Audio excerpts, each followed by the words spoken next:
This is the case study of Garrett F. versus Cedar Rapids Community School District. This is for SPED 310, Group 6. And here is the scenario. Hearing officer's introduction.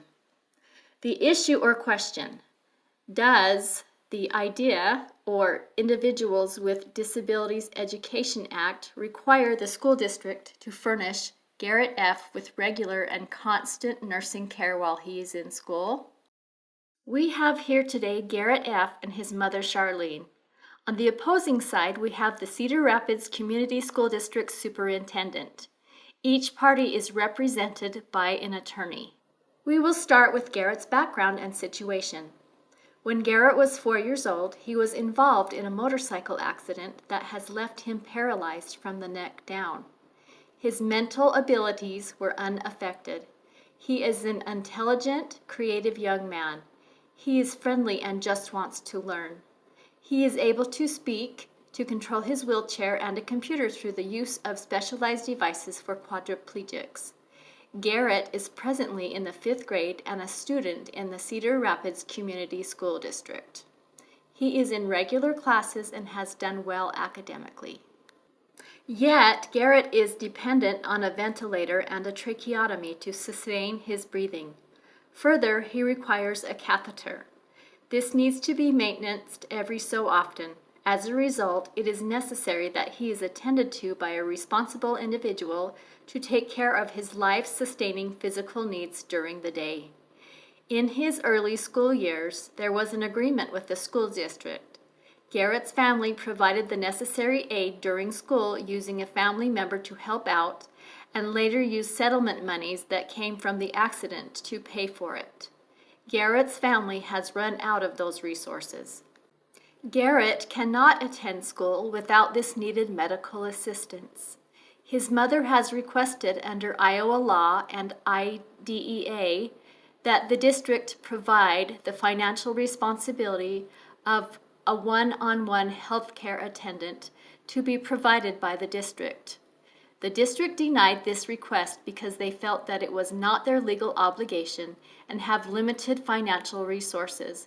Can we now hear the testimony of Garrett's parents?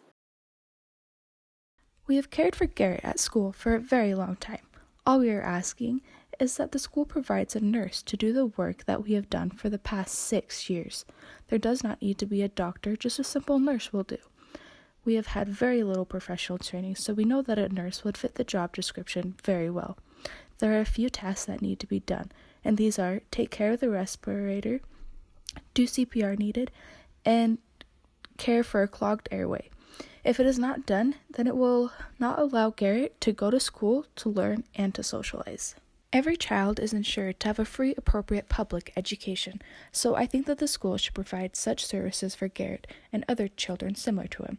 I can see that if he does not get the provided care while he is in school, that he will soon become a burden to society. Garrett is a very kind and loving boy who loves to socialize, and we just want what is best for him. And having a trained nurse to give immediate care to Garrett would be so much help to us and also to Garrett. We know that Garrett is not the only person with this problem, so this would not only help him, but many other students as well. Thank you. We will now ask the Cedar Rapids Community School District Superintendent to give a statement. We are empathetic about this situation. We understand the difficult position that this puts Garrett and his parents in. We are in agreement that they need some financial assistance, but we do not believe that we are responsible to provide the needed medical services under the laws. IDEA specifies that medical services are provided for diagnostic and evaluation purposes only, not ongoing medical treatment. We do not have the financial ability or other resources to give all that Garrett stands in need of. So the district is willing to help. Are there any other specific factors that are holding the district back from helping?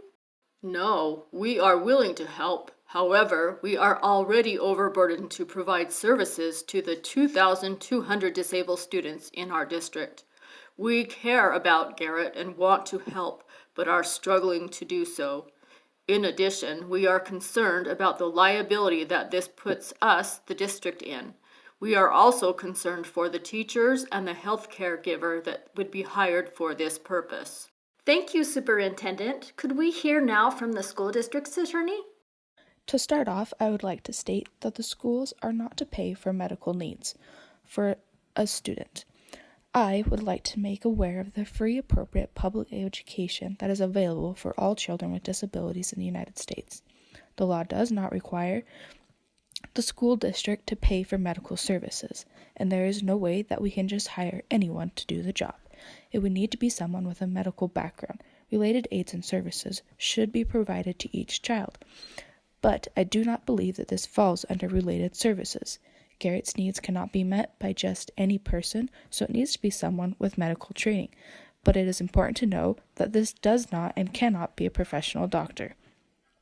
If we pay for one student's medical costs, then we'll have to pay for all students' medical costs. Thank you for your statement. So, you do not believe that the services that Garrett requires fall under the umbrella of the medical services or related services? I believe that Garrett's needs fall under medical services, not the related services. There would be someone who is assisting with medical care, so therefore it is considered medical services. I know that they are not providing surgical operations, although there is still a need for medical attention. So this is considered a medical cost because it is allowing medical personnel to assist Garrett day to day. Now, we would like to hear from the family's attorney. I know that the law clearly states that the district does not pay for medical needs. However, a nurse is not considered to be a medical cost. So therefore, I think that the school should provide a nurse or someone with proper training to care for Garrett and many other students in the school. Under free, appropriate public education, Garrett and his family should be granted their wishes at no cost to them. And because there is a zero reject policy, the school has no right to deny public schooling to Garrett or any child. Garrett having a personal nurse would increase his ability to learn and socialize. We should also take into consideration that each child has a right to their own personal, least restrictive environment.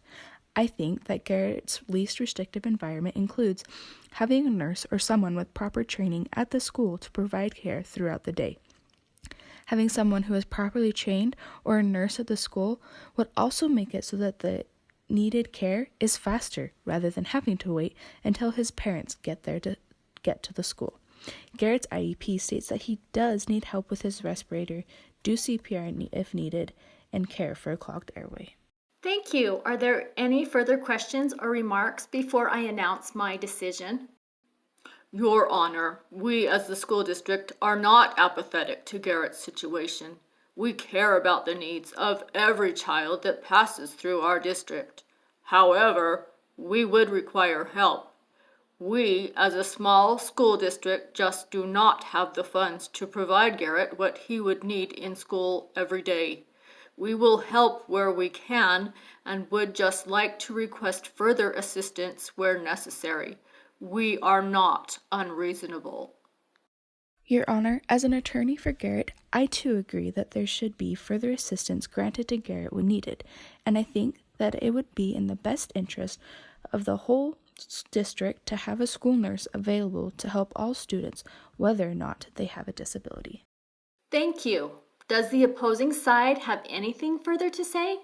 Your Honor, I think that it is too much cost for the school district to have to pay for every student's medical cost. I think that if we are to ensure that there is equality among the students, then we should not have to pay for one student's medical costs. Are there any questions left at all? If there are none, I will report to you my decision. My ruling is that the Related Services provision in the Individuals with Disabilities Education Act will require public school districts to fund continuous one-on-one nursing care for disabled children, despite the arguments from the school district concerning the cost of the services. Garrett falls in the category of orthopedic impairment of IDEA.